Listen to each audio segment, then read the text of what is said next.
नमो बुद्धाय दोस्तों। आज की कहानी ध्यान से और अंत तक सुनना। सुनने के बाद आज की कहानी में बताए गए नियमों का पालन करना। दोस्तों, आज के बाद आपके जीवन में कभी कोई दुख नहीं आएगा और यह कहानी ज़्यादा से ज़्यादा लोगों तक ज़रूर शेयर करना। चलिए दोस्तों, सुनते हैं भगवान महात्मा बुद्ध की एक छोटी सी कहानी। बहुत समय पहले की बात है। एक नगर में राजा बाबू नाम का एक व्यक्ति रहता था। धर्म की ओर उसकी बहुत रुचि थी। कितने ही मंदिर उसने बनवाए, एक पाठशाला बनवाई जिसमें विद्वान सन्यासी पढ़ाते थे। राजा बाबू का ये एक अन्य सेठ लक्ष्मी चंद्र से झगड़ा था, जो जमीन के संबंध में था। झगड़ा बढ़ते बढ़ते न्यायालय में पहुंचा। अभियोग चलने लगा। कई वर्षों तक अभियोग चलता रहा। राजा बाबू अभियोगों को भी लड़ते थे और अपने काम भी करते थे। उनकी बनवाई हुई पाठशाला में प्रत्येक रात्रि को कथा होती थी। राजा बाबू सर्वदा उसे सुनने जाते थे। कथा सुनते सुनते उनको संसार से वैराग्य उत्पन्न हो गया। फिर एक दिन तथागत से पूछकर वह आश्रम में रहने लगे।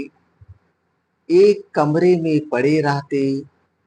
खाना घर से आ जाता, वह खा लेते और जाप करते रहते। काफी समय बीत गया। एक दिन उन्होंने बुद्ध से कहा, यदि आपकी कृपा हो तो संन्यास ले लूं। बुद्ध ने कहा, नहीं राजा बाबू, अभी तुम संन्यास के योग्य नहीं हुए हो। राजा बाबू ने सोचा, मैं घर पर नहीं जाता, परंतु मेरी रोटी तो घर से ही आती है। अब घर से रोटी नहीं मंगाऊंगा, यही एक नौकर रख लूंगा, वही बना लिया करूंगा और वो बनाएगा वही खाऊंगा। और ऐसा ही उन्होंने किया। और फिर एक दिन यह सोच कर कि अब तो घर से कोई संबंध ही नहीं है, फिर बोले, भंते, अब यदि संन्यास ले लूं तो? बुद्ध ने कहा, नहीं, अभी समय नहीं आया है। राजा बाबू ने सोचा, मैं अभी नौकर से रोटी बनवाता हूँ, इसीलिए तथागत नहीं मानते हैं। यह भी छोड़ दूंगा, भिक्षा मांग कर खाऊंगा और आराम की सब वस्तुएं भी छोड़ दूंगा। और तब ऐसा ही उन्होंने किया। सुबह के समय नगर में जाते, भिक्षा मांग कर लाते और सारा दिन आत्मचिंतन में मस्त होकर बैठे रहते। काफी समय बीत गया। फिर प्रार्थना को बुद्ध से। एक दिन बुद्ध से बोले, भंते, मुझे संन्यास लेने दीजिए। फिर बुद्ध ने सोचकर कहा, अभी नहीं राजा बाबू। राजा बाबू आश्चर्यचकित कि अब क्या कमी रह गई मेरे अंदर, यह सोचकर देखा। और फिर उसने अपने आप को कहा, मैं सभी जगह भिक्षा मांगने गया हूँ, परंतु सेठ लक्ष्मी चंद्र के यहाँ मांगने नहीं गया। इसीलिए शत्रुता की पुरानी भावना, दोस्तों ध्यान से सुनिएगा, इसीलिए शत्रुता की पुरानी भावना अब भी मेरे अंदर बसी हुई है। इसी भावना को छोड़ देना होगा, इसी भावना को छोड़ देना होगा। फिर दूसरे दिन प्रातः काल ही सेठ लक्ष्मी चंद्र के मकान पर पहुंच गए और वहां जाकर अलख जगाई, भगवान के नाम पर भिक्षा दे दो, भगवान के नाम पर भिक्षा दे दो। सेठ लक्ष्मी चंद्र के नौकरों ने राजा बाबू को देखा तो दौड़े दौड़े सेठ के पास गए और हाफते हुए बोले, सेठ जी, राजा बाबू आपके यहाँ भीख मांगने आया है। लक्ष्मी चंद्र आश्चर्य से बोले, यह कैसे हो सकता है? तुम्हें भ्रम हुआ है, कोई और होगा। फिर नौकरों ने कहा, नहीं सेठ जी, वह राजा बाबू ही है। यदि आप कहें तो खाने में विष मिलाकर दे दूं, सर्वदा के लिए झगड़ा ही समाप्त हो जाएगा। लक्ष्मी चंद्र ने उच्च स्वर में बोले, नहीं, मुझे देखने दो। मकान के द्वार पर आकर उन्होंने देखा कि राजा बाबू झोली पसारे खड़े हुए हैं। राजा बाबू ने उन्हें देखा और झोली फैलाकर बोले, सेठ जी भिक्षा। लक्ष्मी चंद्र दौड़कर आगे बढ़े, लक्ष्मी चंद्र दौड़कर आगे बढ़े, चिल्लाकर बोले, राजा बाबू को अपनी छाती से लगा लिया उन्होंने, राजा बाबू को अपनी छाती से लगा लिया उन्होंने और राजा बाबू ने झुककर उनके चरणों को स्पर्श किया। लक्ष्मी चंद्र भी उनके पैरों में जा गिरे और बोले, राजा बाबू ऊपर चलो, मेरे साथ बैठकर खाना खाओ।